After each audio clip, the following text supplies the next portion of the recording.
Hi folks, there are a couple of videos that I've been wanting to do, and I think that it's probably best if I just encompass everything in this weekly overview, because with these, particularly it was a video about the Sun-Pluto conjunction in a couple of days, and I think that everything is best handled as part of this weekly overview with the transits that are coming up, because that frees me up to talk about other things that are going to need a certain amount of attention. So this is our weekly overview for the week of January the 20th, and I'm doing it on January the 20th, which is lovely. We have the quarter moon, I think tomorrow or the after. So once we get past Tuesday, Wednesday, and certainly by the time we get to the weekend, energy is going to start to dip in preparation for the new moon in Aquarius. The sun is now in Aquarius. And you would think that with the sun being in Aquarius and with the Sun-Pluto conjunction on the 21st, tomorrow, being the most significant or important kind of event we would be focused on. For as far as this week is concerned, a lot of the energy will be focused on the Aquarius side of things, and it will to some extent, but the planet that is actually getting ready to make just a slew of aspects is Mercury in Capricorn. Specifically, Mercury squares Chiron tomorrow. Mercury trines Uranus on the 23rd. Mercury opposes Mars on the same day, the 23rd. On the 27th, and yes, I know that takes us to next week, but just keep an eye out on this, Mercury trines the South Node, and then enters Aquarius. Have I got that right? I have got that right. And then on the 28th, Mercury conjuncts Pluto. So the planet that is the most active at present, and I'm sorry about this kind of glare, it depends on how the light hits that background. I know you guys are still like, Abby, don't worry about it, don't care, but it's gonna bother me. It's gonna bother me. So there's the adjustment. Let's just talk through this week first. On the 21st, tomorrow, Mercury squares Chiron and the Sun conjuncts Pluto. Mercury is in Capricorn, Chiron is in Aries, the Sun and Pluto are in Aquarius. On the 23rd, which would be Thursday, Mercury trines Uranus, Mercury from Capricorn, Uranus in Taurus, and Mercury opposes Mars, Mars being in Cancer.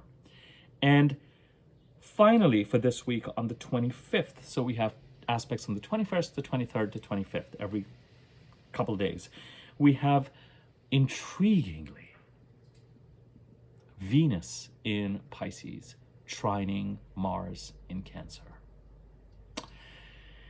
I'll tell you why I'm intrigued in a bit. And then the only thing I want you to have an awareness of, because I'm not going to discuss these aspects in detail, we leave that for next week's weekly overview, but the Aquarius new moon is on the 29th of January, but prior to that, on the 27th, a week from today, Mercury trines the South Node, enters Aquarius, and on the 28th conjuncts Pluto in Aquarius, and then we have the Aquarius new moon. So let's just talk through this for a second.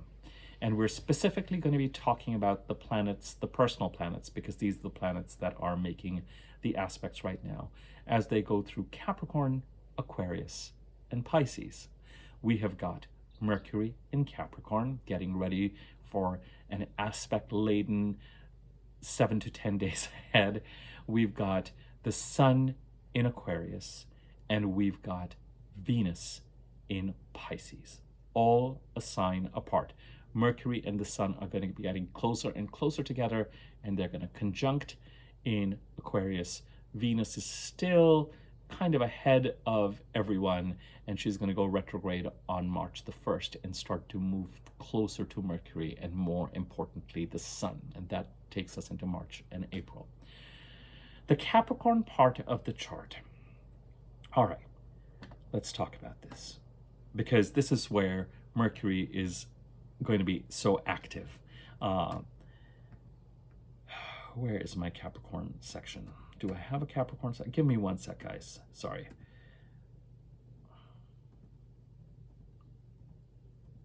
Here we go. Venus was in Capricorn from November the 11th to December the 7th. And wherever she goes, you've heard me say this tons of times, Venus asks, how are we going to bring this part of the chart into alignment? And Venus creates opportunities and harmony. And in that process opens up various contacts. And through that process, Venus can either bring us into alignment with what is truly in our alignment, or else Venus can start the process or can bring other opportunities and say, well, would you like this, or would you like this, and would you like this? When Venus moves so much further ahead of the Sun and Mercury, Venus came into Capricorn November the 11th to December the 7th. The Sun only then came into Capricorn December the 21st to yesterday, Jan the 19th. Mercury came in from Jan the 8th and is here through Jan the 28th. And it's December 30th new moon that inaugurated this month of Capricorn, to takes us to Jan the 29th. So really, till Jan the 28th, 29th, it is the month of Capricorn. And I know we have spent a lot of time and energy on talking about Mars in Cancer, rightfully so, Venus in Pisces, even more rightfully so, because the most important aspect of the first 4 months of 2025 is Venus conjuncting Saturn 3 times. And we had that yesterday. And previous videos, this is a weekly overview. If you want a larger, more macro sense of the time we're in, take a look at my list of videos. I did videos on Mars and Venus on consecutive days. The Mars one is titled Purge. Then there was the Venus one. They're the weekly overviews. They will give you a sense of the sort of macrocosm of the time we're in. Sometimes we do macro videos. Sometimes, like this one, we do more micro and focused videos. And they all have their place, because the number one question that you really need to be asking yourself right now, and there are so many questions in the air from these 3 parts of the chart that have the personal planets making aspects. The number one question is, what do you need to do in order to make this annual parade of Venus, Mercury, and the Sun, and therefore creating a new moon in the month of Capricorn, a success, and bringing things into alignment and planting the right seeds? The full moon in Capricorn will be July the 10th. So ideally, you want to be starting something now that comes into some kind of fruition or completion by July the 10th, some sort of a peak. Venus, November 11th to December 7th. And then the Sun coming in on December the 21st. The new moon on December the 30th. Mercury coming in Jan the 8th. Is really begging the question, well, whatever Venus brought through, did you make the right choice? Did you follow the right options? If you did, bully for you, that's wonderful. Let's cement this, grow this, bring the Capricorn part of the chart into alignment with what we value and where we want to go. And if you did not, if you ended up thinking that something else that Venus brought when she was going through Capricorn was the right thing, and you are having a sneaking suspicion that you made the wrong choice, then use the contrast to inform you about what the right choice would have been, and see if the time is right to get back on track.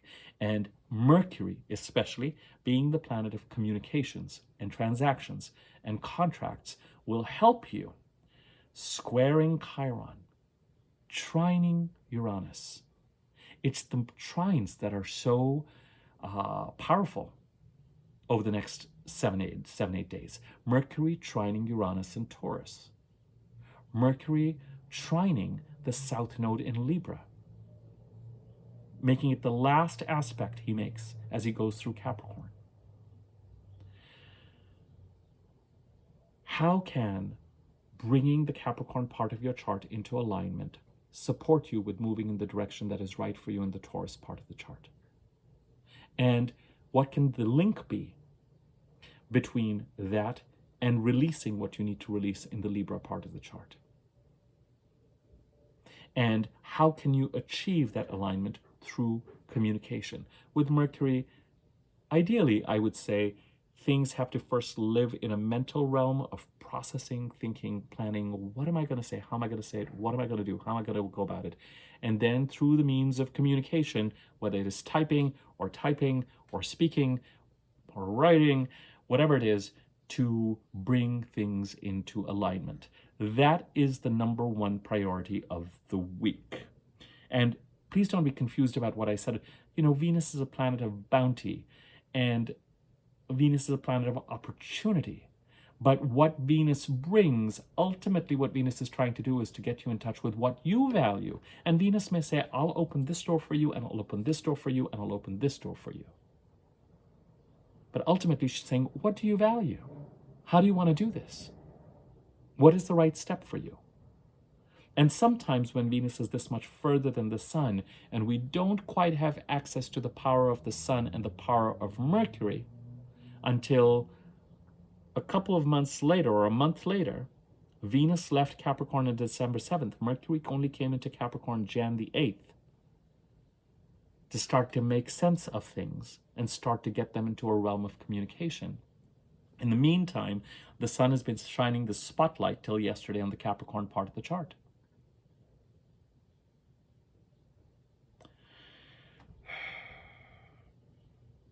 And the sun trined the south node yesterday before he entered Aquarius.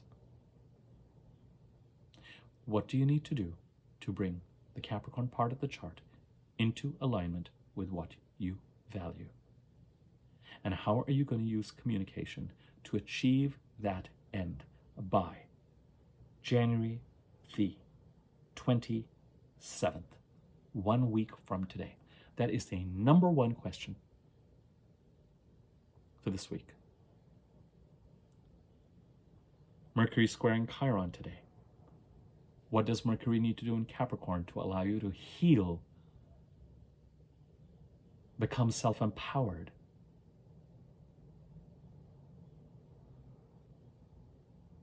In the Aries part of your chart. Mercury trining Uranus. Mercury opposing Mars. This is the thing that is so fascinating. Mercury opposes Mars, and on the 23rd, and 2 days later on the 25th, Venus from Pisces trines Mars. I'm going to break that down in a second. The square to Chiron, the trine to Uranus, and then the trine to the south node on the 27th all make sense to me. Where is Cancer in your birth chart? And what could it mean to take action, pursue goals in the Cancer part of your chart, and to set boundaries in the Cancer part of your chart? And how can Mercury in Capricorn and whatever Mercury is trying to do this week serve Mars? And I think that is its own thread. Venus trining Mars from Pisces is so fascinating because Venus has just gone through a conjunction with Saturn yesterday. And that Venus-Saturn conjunction, I mean, we talked about it. I did a video for over an hour on it. And it's the most important aspect in the first 4 months. So take a look at that. But how are you preparing your financial obligations, your finances, and your relationships for the long haul? What are you committing to? Be careful of committing to the right things. Have your boundaries in place, but also be discerning. Be careful of committing to something that is going to become a problem in the long term. And Capricorn will send up those red flags. Saturn will send up those red flags, with that conjunction. What is so interesting to me is, and this is what I've been telling you, in the midst of these very powerful conjunctions and Mars opposite Pluto, we're just in trine central because Mars is getting ready to trine Saturn. You're in the Cancer part of your chart. Over the next, Mars trines Saturn on, sorry folks, give me a second. that Aquarius new moon, Mars trine Saturn on February the 9th, and that Aquarius new moon encodes Mars trine Saturn. Whatever it is that this Venus-Saturn conjunction has brought up for you as a warning, as a need for discernment,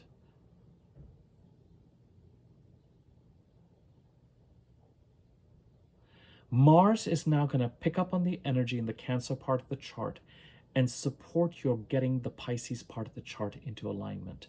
You may still, with Mars retrograde and Venus, employ a tone that is gentler than normal, conciliatory, but that doesn't mean that you will not be. The opportunity is there to take action from the Cancer part of the chart to pursue goals related to the house occupied by Cancer in your chart, but also to set boundaries or to reconsider how you're approaching that goal setting and conflict. And by Venus trining Mars, Venus from Pisces, you have the opportunity. Remember, Venus conjuncting Saturn is about, we talked about stabilizing the Pisces part of the chart. And it could be that harmonious conversations, the desire for harmonious resolution, whether you get it or not, but the willingness, and sometimes even leaving a situation or setting a boundary, can be done harmoniously. I'm so sorry, but this is not the right fit. Now, sometimes, now that is always invariably, I think, a little bit tongue-in-cheek, but in certain environments, people are relieved when that is the way someone departs, because it's like, okay, there's going to be no lawsuit, there's going to be no fight, this has not been working, sayonara to you and sayonara to me, and we are going to get out of each other's orbit. Sometimes using language like, I'm so sorry, but we're just not the right fit, can feel, especially if it's being done in a personal context, or it's being done when you're dating someone. It's just like, oh, okay. It's not really, I'm not sure that that's using Venus. That feels a little passive aggressive. But you never know if Venus decides to go that route. But there may be a desire to, there's room for, with Mars getting ready to trine Saturn for the second time as part of his retrograde, you have the opportunity to set some boundaries to help stabilize the Pisces part of the chart. And there could be, during this week, the ability to be in conversation with relevant parties to at least make a harmonious opening to do so. I think, and this really depends on where Capricorn sits in your chart and where Pisces sits in your chart and where Cancer sits in your chart. In certain cases, the connection between Mercury opposing Mars and then Venus trining Mars 2 days apart from each other could be connected, could be about the same thing. I think there's a likelihood that it's two separate things. The process of bringing the Capricorn part of the chart into alignment with what you value, what you're going to build on, what you're going to communicate on, what you're going to construct, what you're going to use language for and transactions for to cement or to exit, concerns bringing the Capricorn part of the chart into alignment. And there may be some way of using communication that allows you to meet a certain set of goals, to set certain boundaries from the Cancer part of your chart as part of that process. That's one thing. Possibly linked to it, but I suspect separate to that, is Mars getting in place to pick up and take over its leaf blower day in Glendale. Mondays are leaf blower days. All the apartment complex, sorry, okay, I'm going to stop. You know where I'm going. Must someone leaf blow while I am doing a video on YouTube? Can they not know, can they not understand that it disturbs the earth as it revolves and rotates around its axis? Anyway, certainly in my world. The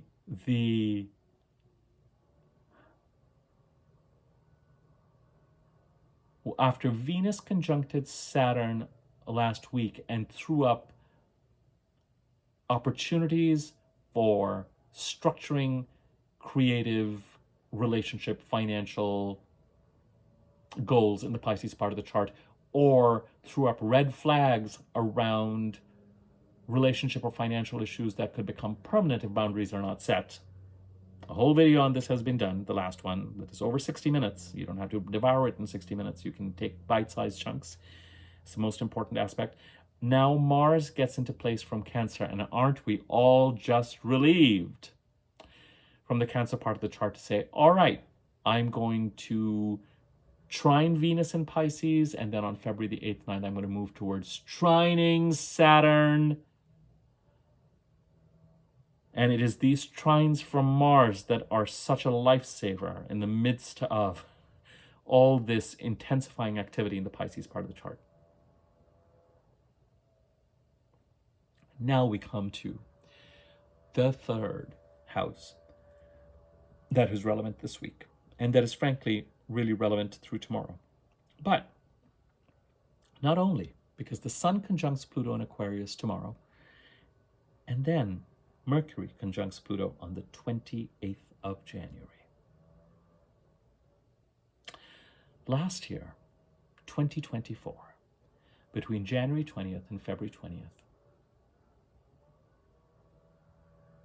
on January 20th, the Sun and Pluto conjuncted in Capricorn in the very last degree, and they both entered Aquarius on the same day last year. And then on February the 5th, Mercury conjuncted Pluto. And then on February the 14th, Mars conjuncted Pluto. And then on February the 17th, 18th, Venus conjuncted Pluto in Aquarius. And Pluto's first entry into a sign gives us a strong indication and a strong signal of what Pluto is trying to remove or destroy as he begins his transformation of the part of the chart occupied by Aquarius in your birth chart, the house occupied by Aquarius in your birth chart, through 2032. There are two obstacles to Pluto. If somebody else is really trying to keep you in a place that Pluto doesn't want to keep you, power struggle.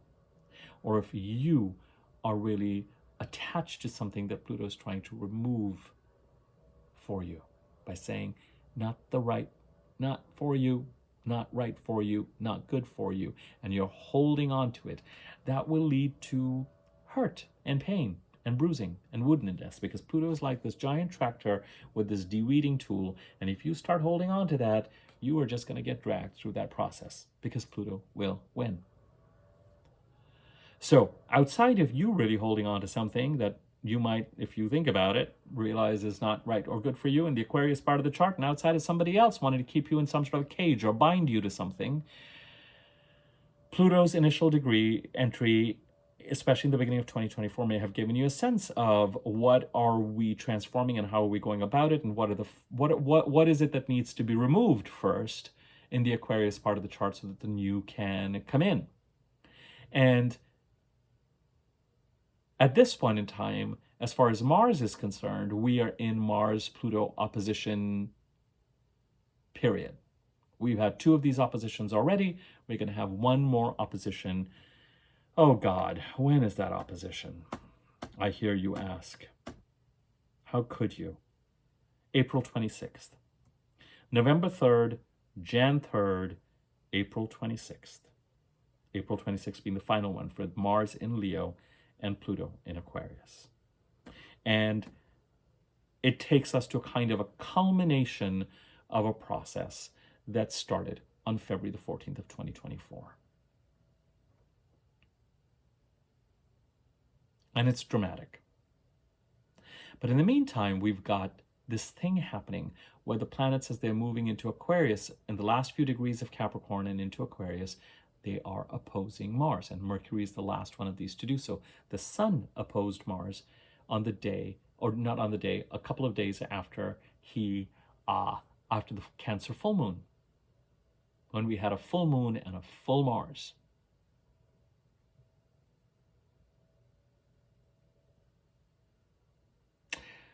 And around that full moon, it may have been very, very clear about what we need to do in order to stand up for ourselves.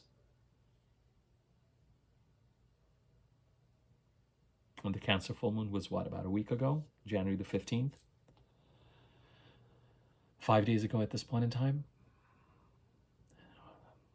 You might still be reeling from it in a lunar way. And it was trining Neptune. It is trying to make it clear to you as to what it is that needs to be done, what actions need to be taken to help stabilize the Pisces part of the chart. God, won't we be happy when we get to next year after February? Yeah, we'll have the Pisces new moon eclipses still, but won't we be so happy with Saturn and Neptune out of Pisces, because Abby will stop saying stabilize the Pisces part of the chart. Can such a world actually exist? Will Abby still be alive at this point? At that point, we're talking about a year from now, 2 years from now. We hope that I will, but whatever. I'm being silly.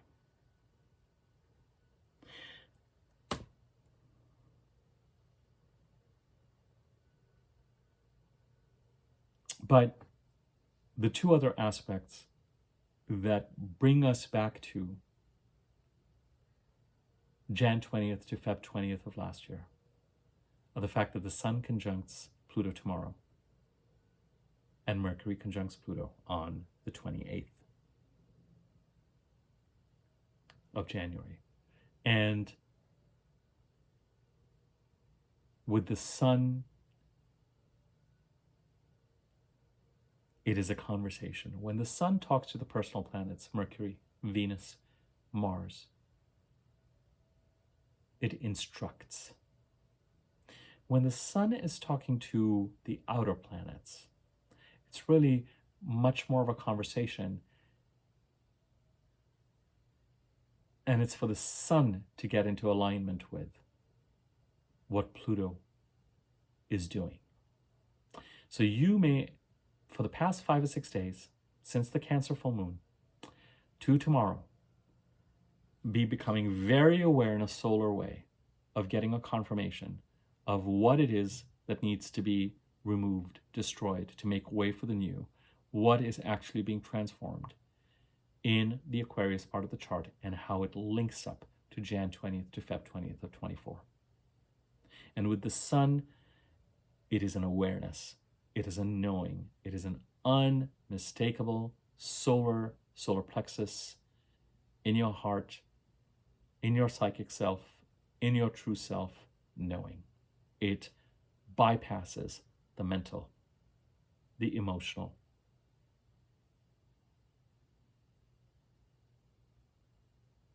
And as you head to the Mercury-Pluto conjunction, it could very well be that knowing and where you're currently at with the oppositions to Mars from the personal planets being completed by that time,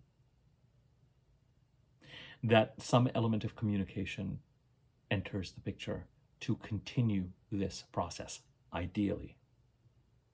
It could be that you find yourself communicating about a power struggle. It could be that you find yourself in communication around something that you're very attached to that Pluto wants to take away and destroy. Or it could be, if you're aligned, that you're recognizing and you're in communication around, and somewhere this communication, how is Mercury in Capricorn going to serve Mars, and how is Venus? So much depends with these energies. It all depends on your chart and your rising sign and where these consecutive houses sit. In my case, for example, as a Leo rising, Capricorn is in the 6th house, but Aquarius and Pisces in the 7th and the 8th houses. There's a very clear link between the 7th and the 8th houses. So whatever's going on with this Pluto conjunction totally is in conversation with whatever's going on with the Venus-Saturn conjunction yesterday, and Venus getting ready to trine Mars, and Mars getting ready to trine Saturn.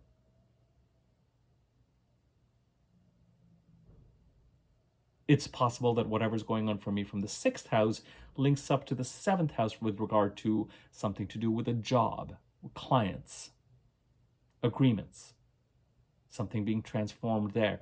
But it's a less it can also be that whatever's playing out in the 6th house is playing out relatively independently. The link between the 7th and the 8th house is much clearer than the link between the 6th and the 7th house.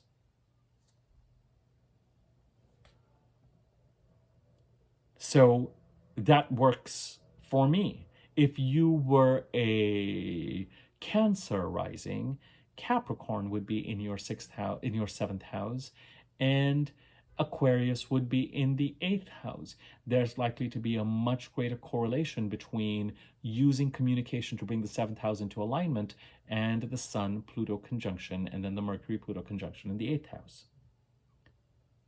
So depending on the layout of your chart and which houses are occupied by these 3 signs, the correlation between these aspects made by Mercury, the Sun, and Venus towards Mars, the Sun towards Pluto, Mercury towards Pluto, it will make sense with regard to where these 3 signs sit in your chart, what houses they occupy. But priority number 1, aligning the Capricorn part of the chart, using communication to do so. You have 1 week or so to get to make Capricorn season, the month of Capricorn, a success for you. In the meantime, whatever is playing out with the Sun and Mercury conjuncting Pluto is part of a 17, 18-year long process. Doesn't mean it's not important. And then whatever's going on in the Pisces part of the chart is a process that takes us all the way into the middle to the end of April, early May, when Venus conjuncts Neptune for the 3rd time. And Venus is starting to move towards conjuncting Neptune. That happens on February the 1st. As far as the Pisces part of the chart is concerned, you are going to be actively in greater conversation from the greater action and boundary setting, greater goal setting and boundary setting from the Cancer part of the chart. Mars in Cancer is going to be actively supporting your trying to stabilize the Pisces part of the chart. But in the middle of these longer term, more dramatic aspects, Sun conjuncting Pluto, Mercury getting ready to conjunct Pluto, Venus and Mars trining, Mars moving forward to trine Saturn, do not forget this week that it is Mercury that squares Chiron today. 2 days from now, trines Uranus. On the same day, opposes Mars. On the 27th, trines the South Node, enters Aquarius, and on the 28th, conjuncts Pluto. All of that just before the Aquarius new moon. Once the Aquarius new moon happens, there's no pending cleanup needed, ideally, in the Capricorn part of the chart. And the attention can really then go towards that Aquarius new moon. And it's a wonderful new moon. I mean, it trines Jupiter and Gemini. And it encodes Mars trining Saturn into its month of Aquarius. And Venus, Neptune, and the North Node are in conjunction. Now, there's something I need to talk to you all about. All right, I'm glad I did this, and I'm glad that it's a 33-minute video. Hey, there's your weekly overview, folks. Oh my God, I forgot to do this again at the beginning of the video. If you're interested in a discounted reading about how the energies of 2025 will be in conversation with your birth chart, or if you just are interested in a regular reading with me, I just want to put the 2025 thing at the beginning of the reading, so that, because it's something I'm only offering during January, then my email address is in the description box below. Email me there and I can give you information about prices, regular readings, and the 2025 reading, etc. Subscribe to my YouTube channel if you have not already. It's actually, I've been saying that there's a bell icon next to the subscribe button, and when you hover over that, there's a wiggly bell on top and you click on that. It could be that when you click on the subscribe button, the wiggly bell is on top and you click on that to get all your notifications. Turn on the notifications so that you know whenever I post a video. Thanks button underneath this video that you can use to contribute to the channel. And you can also contribute to the channel for free by leaving a comment or liking the video. You gives a greater circulation on YouTube. Why do I feel like there was something else? Oh yeah, if you find this content useful, feel free to tell others about it so that they can also see my videos. Okay, okay, okay. I will leave it at that. Feel free to, yeah, anyway, yeah, yeah, I will leave it at that. And we will continue to move forward. I hope this helps you as you navigate through this week. Take care.